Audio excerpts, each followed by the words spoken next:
Top quality और consistent performance के लिए सिर्फ सिल्वर पंप नाम याद रखना। તો ઓવરઓલ ટેરિફની હવે જે અસર છે માર્કેટમાં એ કેટલી છે એક વખત એ પણ આપણે વ્યુઅર્સને સમજાવી હતી. યસ, બિલકુલ. તો આ ટેરિફ રિલેટેડ જેટલા પણ માહિતી છે તે દરેક માહિતી આપણે અહીંયાથી દર્શક મિત્રોને સમજાવીએ. બેઝિકલી છે શું, કઈ રીતે તેની અસર, કયા સેગમેન્ટને તેની અસર, એ બધા જ પ્રકારની માહિતી. જુઓ, ટ્રમ્પનો ટેરિફ બોમ્બ બેઝિકલી ભારત પર ફૂટ્યો છે. કયા દેશ પર કેટલો ટેરિફ છે? 50% ભારત પર, 30% ચીન પર, વિયેતનામ પર 20%, 19% કંબોડિયા પર, 19% ફિલિપિન્સ પર અને બાંગ્લાદેશ. આ જુઓ ને તમે, તો બધા જ ડેવલપિંગ કન્ટ્રીઝ છે. એક ચીનને જો આપણે છોડી દઈએ તો બધા જ દેશો પર ટેક્સ ઓછો છે.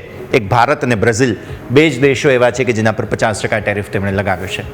રીઝન એમણે આપ્યું છે કે ભાઈ રશિયા પાસેથી તમે ક્રૂડ ખરીદો છો. હવે એ બધું પણ કાપડ જુઓ તમે, પહેલાં 9% ટેરિફ હતો જેના પર હવે 59%, એટલે કે 9% ટેરિફ તો હતો જ, બીજો 50% ટેરિફ લાગ્યો એટલે હવે ટોટલ થઈ ગયો 59%. ભારતથી જેટલું પણ ટેક્સટાઇલ જે છે તે જાય છે અમેરિકામાં, તે બધું જ મોંઘું થઈ જશે.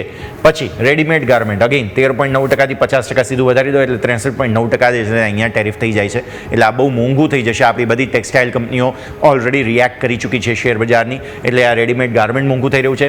નેક્સ્ટ સ્લાઇડ લઈને આવીએ આપણે, જે ખાસ શું અસર પડી શકે. 5 થી 7% લે ઓફ થઈ શકે તેવી શક્યતા અત્યારે ફિલહાલ અહીંયાથી ખાસ બની રહી છે. અને કયા સેક્ટરમાં? ગુજરાત, કયા સ્ટેટમાં? ગુજરાત, તમિલનાડુ, પંજાબ, મુંબઈ, 4 જગ્યાએ નોકરીઓમાં જોખમ છે. ગુજરાત એટલા માટે કારણ કે સુરતમાં ટેક્સટાઇલ આપણે જાણીએ છીએ, ડાયમંડ જાણીએ છીએ. તમિલનાડુમાં સારું મેન્યુફેક્ચરિંગ થાય છે. પંજાબમાં પણ તમને ખ્યાલ હોય તો ટેક્સટાઇલ બહુ મોટું માર્કેટ છે, ત્યાં પણ સારું એવું મેન્યુફેક્ચરિંગ થાય છે. અને આ સિવાય મુંબઈમાં પણ ટેક્સટાઇલનું મોટું માર્કેટ છે. અને આ સિવાય ડાયમંડ વગેરે જ્વેલરી માટે પણ મુંબઈ મોટું માર્કેટ છે. નેક્સ્ટ સ્લાઇડ લઈને આવો. જો લે ઓફની વાત થઈ, હજુ પણ અમુક પ્રોડક્ટ્સ છે જેમ કે સ્ટીલ, એલ્યુમિનિયમ, કોપર, ભારતનું મેટલ બધી જગ્યાએ બહુ જાય છે. 1.7% માત્ર ટેરિફ હતો, 51.7% થઈ જશે. એટલે આ બહુ મોંઘું થઈ જવાનું છે. અહીંયાથી ખાસ જે મેટલ છે, મેટલની પ્રોડક્ટ્સ છે બધી જ તે મોંઘા થઈ જશે. આ સિવાય કારની જે મશીનરી છે તે પણ મોંઘી થવાની છે, એટલે એ પણ તમે અહીંયાથી ખાસ ધ્યાન રાખો. આ બધી પ્રોડક્ટ્સ. નેક્સ્ટ સ્લાઇડ લઈને આવીએ. નેક્સ્ટ ફર્નિચર, બેડિંગ, મેટ્રેસીસ જે કંઈ પણ મેન્યુફેક્ચર થાય છે 2.3%થી સીધા 52.3%. નેક્સ્ટ લઈને આવો એટલે આ બધી જ પ્રોડક્ટ્સ છે કે જે મોંઘી થઈ રહી છે. હીરા અને સોનું તમે જુઓ 2.1% કે જ્યાંથી વધીને 52.1% થઈ રહ્યા છે. આ સિવાય મશીનરી, મેકેનિકલ સામાન તમે જુઓ 1.3%થી વધીને 51%. હા, મશીનરી અને મેકેનિકલ સામાનમાં તમે ઓટો એન્સેલરી ગણી લો, કેમ કે ઓટો એન્સેલરીમાં મશીનની પ્રોડક્ટ્સ બનતી હોય છે.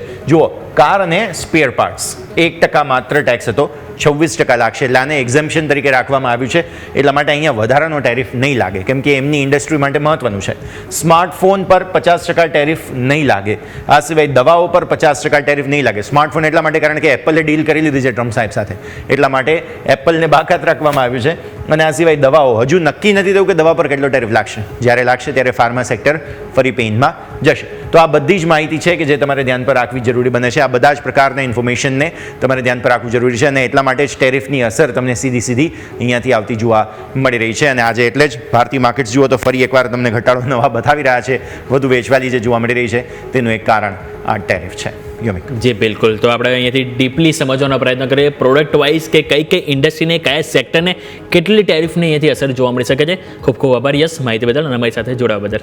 તો ઓવરઓલ નજર કરો તો આપણને ટેરિફની અસર તો જોવા મળી છે. હવે આજનું ક્લોઝિંગ જેમ વાત કરી એ ઘણું મહત્વનું છે.